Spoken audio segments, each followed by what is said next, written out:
Bismillahirrahmanirrahim. Assalamualaikum warahmatullahi wabarakatuh. Innal hamdalillah nahmaduhu wa nasta'inuhu wa nastaghfiruh wa na'udzu billahi min shururi anfusina wa min sayyiati a'malina. May yahdihillahu fala mudilla lahu wa may yudlil fala hadiya lahu. Asyhadu an la ilaha illallah wahdahu la syarika lahu wa asyhadu anna Muhammadan abduhu wa rasuluh. Allahumma shalli ala Muhammad wa ala alihi washabbihi ajma'in.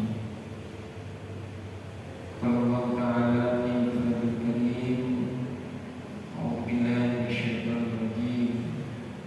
Wal 'asri innal insana lafi khusrin illa alladziina aamanu wa 'amilus shalihaati wa tawassaw bil haqqi wa tawassaw bis sabr.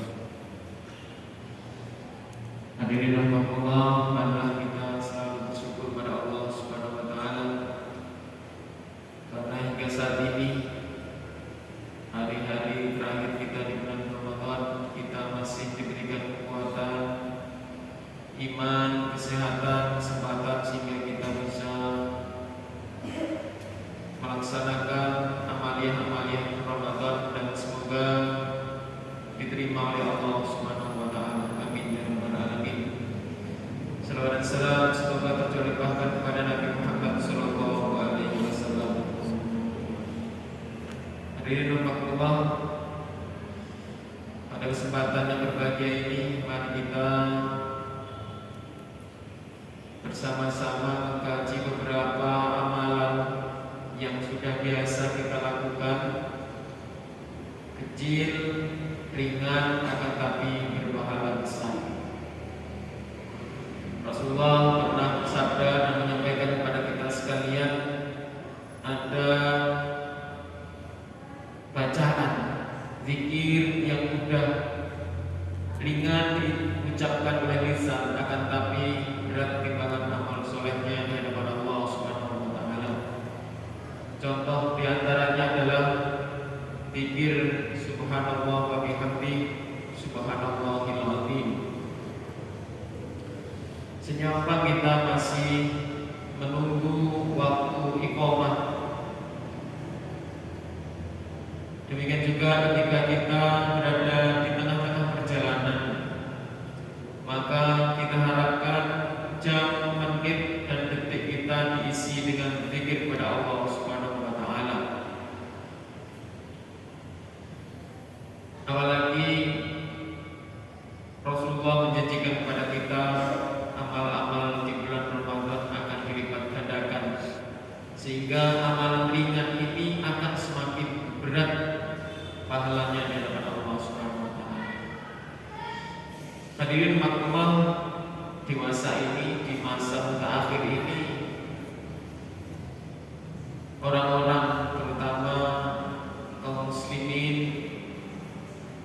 jangan sampai menganggap remeh dan tidak lagi memperdulikan akan makna pentingnya pahala. Meski bersifat gaib, laksana eksistensi iman yang ada pada diri kita, akan tapi ini menjadi kadar ukuran masuk surga yang manakah kita.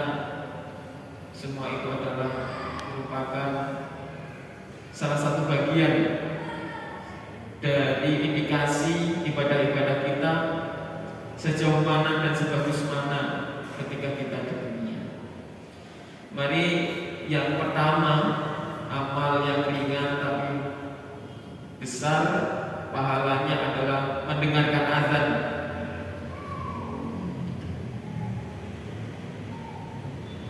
Azan sudah biasa kita dengar dan merupakan salah satu dari keajaiban azan ini, tidak akan pernah berhenti. Ketika masjid yang satu memandangkan azan, kemudian musola yang satu itu terus berjalan, berarti hampir 24 jam di muka bumi ini selalu berganti kumandang azan.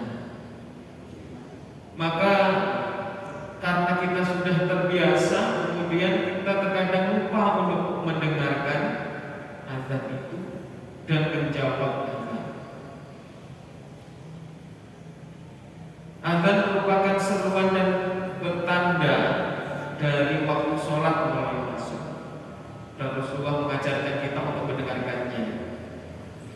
Dalam sebuah hadis yang diriwayatkan oleh Bukhari nomor 614, Rasulullah bersabda, "Man qala hina yasma'u nida, Allahumma rabb hadhihi ad-da'wati tammah was salatil qa'imah, ati Muhammadanil wasilata wal fadilah wa ba'athu maqaman mahmudan alladhi wa'ata halat lahu syafaati yaumal qiyamah." Barang siapa yang mengucapkan setelah mendengarkan azan doa ini, maka dia akan mendapatkan syafaatku nanti di akhirat kelak. Menjawab bacaan azan. Kemudian yang kedua adalah berdoa sesudah azan.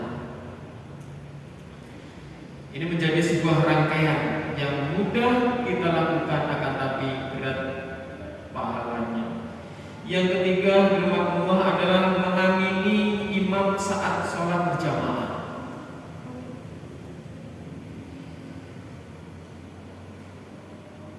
Hadirin rahmatullah,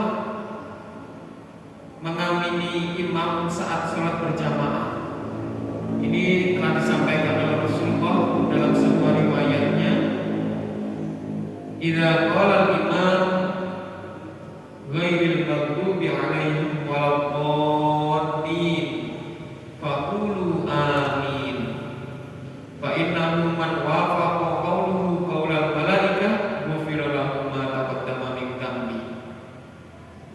Jika imam membaca ghairil maghdubi 'alaihim waladdallin, maka ucapkanlah amin, karena siapa saja yang mengucapkan amin bersamaan dengan aminnya para malaikat, maka dosanya yang telah lalu diampuni oleh Allah Subhanahu wa taala. Banyak yang tergesa-gesa. Imam belum selesai membaca di akhir Fatihah, ada jamaah yang sudah mengucapkan amin. Demikian juga dengan anak-anak biasanya, selain sedikit mengandung unsur bergurau dengan temannya, kemudian bacaan amin itu adalah saling bersahut dan kadang-kadang dibuat main. Ini kita berikan pendidikan kepada mereka bahwa bacaan amin ini mengandung arti yang luar biasa, karena mampu menghapus dosa kita yang telah lalu apabila bersamaan dengan aminnya para malaikat. Yang keempat adalah mengucapkan Rabbana walakal hamdu dalam sholat, yaitu ketika bangun dari rukuk yang biasa kita sebut dengan i'tidal. Meski bacaannya tidak wajib, akan tapi akan mendatangkan pahala yang besar apabila kita menjawab langsung apa yang disampaikan oleh imam. Sami'allahu liman hamidah, Rabbana walakal hamd. Idza qala al-imam sami'allahu liman hamidah faqulu Allahumma rabbana lakal hamdu fa innahu man wafaqa qawluhu qaulal malaikah ghufira lahu ma taqaddama min dhanbi. Hampir sama dengan bacaan amin, yaitu apabila bersamaan dengan imam dengan para malaikat, maka akan diampuni dosanya yang terlalu. Hadis riwayat Bukhari dan Muslim. Yang selanjutnya rahimahullah, yang nomor 5 adalah membaca ayat kursi setelah sholat. Keutamaannya sangat luar biasa, sebagaimana hadis riwayat An-Nasa'i yang berbunyi, man qara'a ayatal kursi fi duburi kulli sholatin maktubah lam yamna'uhu min dukhulil jannah illa ayyamut. Siapa membaca ayat kursi setiap selesai sholat, tidak ada yang menghalanginya masuk surga selain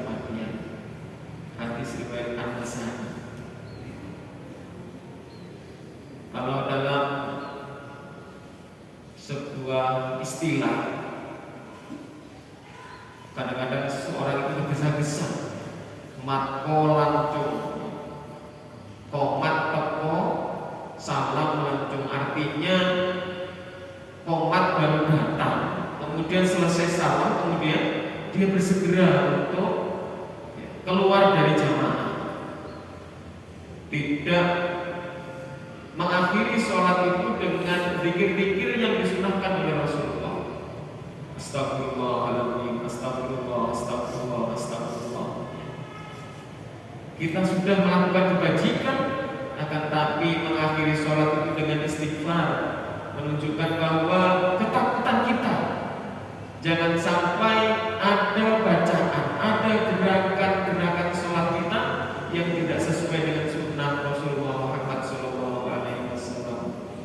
Kita mohon ampun kepada Allah. Boleh jadi pada saat sholat kita kehilangan khusyuk kita, bacaan kita kurang sempurna, maka kita akhiri sholat kita dengan istighfar.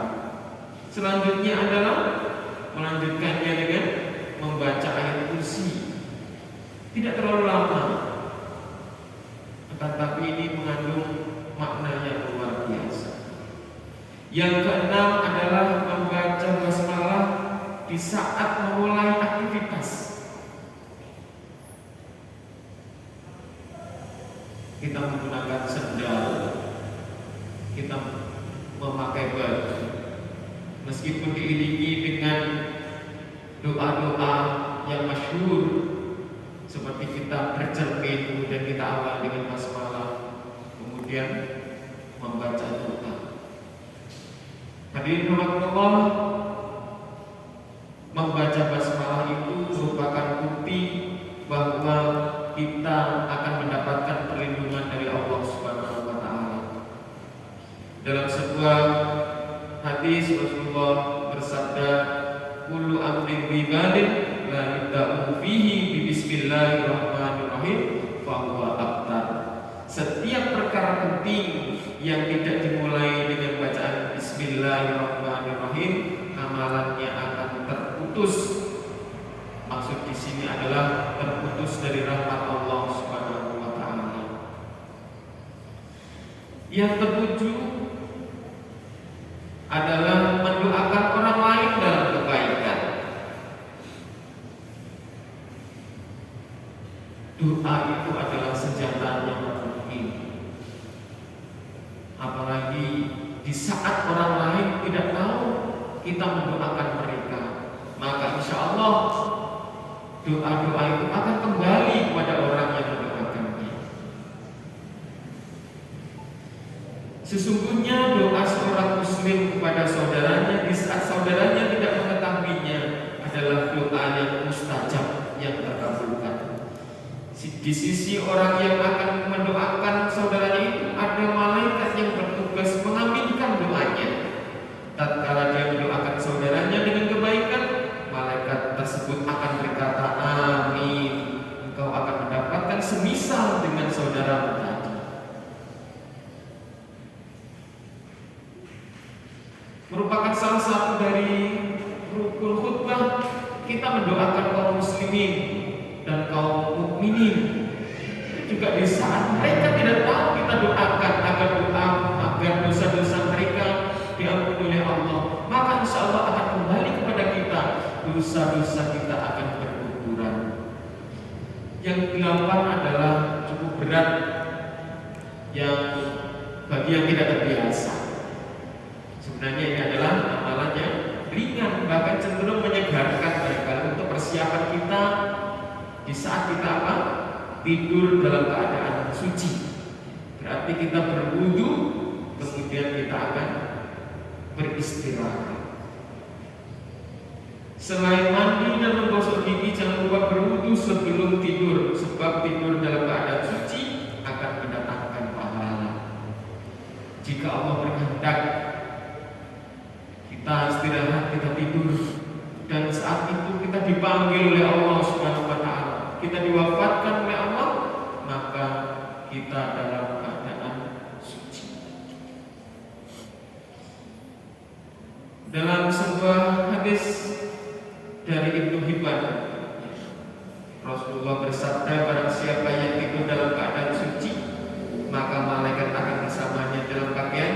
dia tidak akan bangun hingga malaikat berdoa, "Ya Allah, ampunilah hambamu si fulan karena tidur dalam keadaan suci."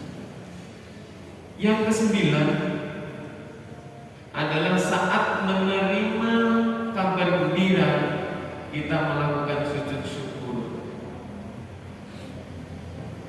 Biasanya sujud syukur ini kita lakukan di saat mendapatkan anugerah yang ukuran kita itu sangat besar. Namun kesehatan kita, anak kita sehat, istri kita sehat, kemudian anak dan istri kita menjadi anak dan istri yang soleh, solehah, maka itu anugerah yang luar biasa. Kita biasakan untuk melakukan sujud syukur atas anugerah dari Allah Subhanahu wa Ta'ala. Diriwayatkan oleh Abu Dawud an Abi Bakrah an Nabi sallallahu alaihi wasallam annahu kana idza ja'ahu amru sururin aw busyira bihi kharra sajidan syakiran lillah. Dari Abu Bakrah dari Nabi Muhammad sallallahu alaihi wasallam, yaitu ketika beliau mendapatkan hal yang mengembirakan atau diberikan kabar berita yang gembira, beliau tersyukur untuk sujud kepada Allah Subhanahu wa Ta'ala. Dan yang terakhir adalah selalu istiqomah dalam menjalankan ibadah. Allah berfirman, "A'udzubillahi minasyaitonir rajim. Innal ladzina qalu rabbunallah tsumma istaqamu tatanazzalu 'alaihimul malaikatu alla takhafu wa la tahzanu wa abshiru bil jannati allati kuntum tu'adun." Sungguhnya orang-orang yang berkata, "Tuhan kami adalah Allah," kemudian beristiqomah, memantapkan, melestarikan keimanannya itu dalam hatinya, tatanazzalu 'alaihimul malaikatu alla takhafu wa la tahzanu, maka akan turun kepada mereka malaikat-malaikat yang memberikan